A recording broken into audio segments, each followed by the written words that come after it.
लेकिन जैसे आर्मी के जवान की ट्रेनिंग होती है, ऐसे भगवत पार्षद की ट्रेनिंग होती है कि यदि तुम्हें कोई गाली दे तो तुम उसका मंगल मनाओ, यदि तुम्हारा कोई अपमान करे तो तुम उसका सम्मान करो, यदि तुम्हारा कोई बुरा करना चाहे तो तुम उसका भला करो, तभी तुम में और उसमें अंतर होगा।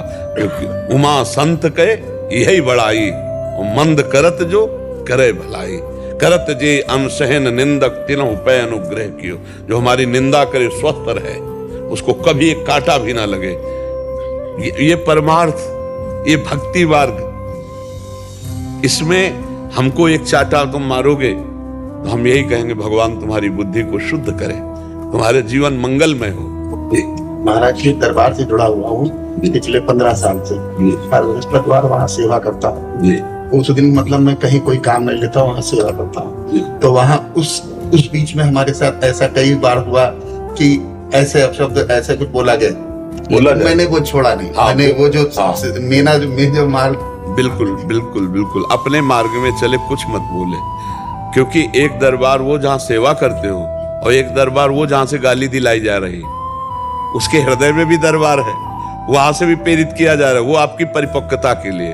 भगवत पार्षद को ये बात ध्यान रखना चाहिए कि सम्मान निरादर आदर ही, निरादर और आदर में समान भाव, निंदा स्तुति में समान भाव, शत्रु मित्र में समान भाव, तभी वो परम लाभ प्राप्त कर पाता है। तो इसलिए हमको विरोध नहीं करना। मान लो बेमतलब बिल्कुल झूठा बोल रहा है, आपको चुपचाप मुस्कुराते हुए जाला कि प्रभु आप चाहे जितना कटुआ चलो परीक्षा लो, हम आपकी शरण में, हम कुछ नहीं बोलने वाले, चुपचाप निकल गए। अच्छा, लौट के अगर भिड़ गए तो तुम में उसमें अंतर क्या रहा? तो इसलिए सहना तो पड़े। और अगर कह दे कि निंदा ना हो तो होगी निंदा, क्योंकि मार्ग ऐसा है। भगवत मार्ग में अगर 1000 लोग आपको नमस्कार करेंगे आपके कार्य को, तो 10-5 लोग तो ऐसे होंगे ही जो आपको गाली देंगे, पक्का गाली दे, आपको सहना पड़ेगा। सहत सहत बाढ़े भगति गृह तन गुरु हितगार। जो सहन कर गया उसकी भक्ति बढ़ती और भगवान को प्राप्त हो गया। रावण ने लात मारी, विभीषण जी सह गए, राम जी से मिलन हो गया। वही चेष्टा बनी कि राम जी से मिलन हो गया, नहीं हो गया? तो इसलिए हमें लगता है हमारे शास्त्र जो आज्ञा करते हैं हमको वैसे चलना है। यदि हम परमार्थ में, हाँ ये जरूर है कि कोई हमारे इष्ट की निंदा करने लगे, हमारी निंदा करे तो हम सह लेंगे, लेकिन हमारे इष्ट और हमारे गुरु की निंदा करने लगे फिर हम नहीं सहेंगे, फिर हम घूमकर खड़े हो जाएंगे। अपनी निंदा हम सुन सकते हैं, लेकिन अपने राष्ट्र की हानि, अपने गुरु की निंदा, अपने इष्ट की, ये बात नहीं सुन पाएंगे। ये जरूर छोड़ा हो। फिर इसमें कायरता प्रतीत होती है कि हमारे कोई इष्ट की, हमारे गुरु की निंदा कर रहा है, हम सुन के नहीं, फिर हम लौट पड़ेंगे। हमारी निंदा करो, हमारा अपमान करो, चलेगा, लेकिन हमारे इष्ट की, हमारे धर्म की, हमारे राष्ट्र की, हमारे गुरु की फिर समझ, फिर हम नहीं शांत।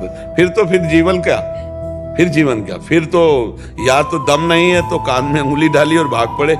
तो इष्ट की अपमान वृत्ति, आराध्य देव या गुरुदेव की, ये तो नहीं सहन करना चाहिए, लेकिन अपनी अपमान वृत्ति को सह लेना चाहिए। संजय वालिया जी, तो आनंद की अनुभूति होती है, परेशानी थोड़ी होती है। जितना हो रहा है और जितना नहीं हो रहा उसमें हम बार बार प्रयास कर रहे हैं, तो इसकी भजन के प्रयास में आनंद अनुभूति होती है।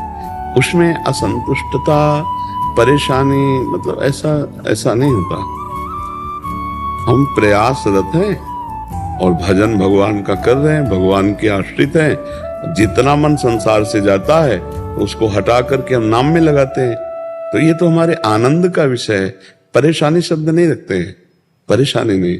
जब हम भजन करने लगते हैं तो हमारे मन को पवित्र करने के लिए, मन को आह्लाद देने के लिए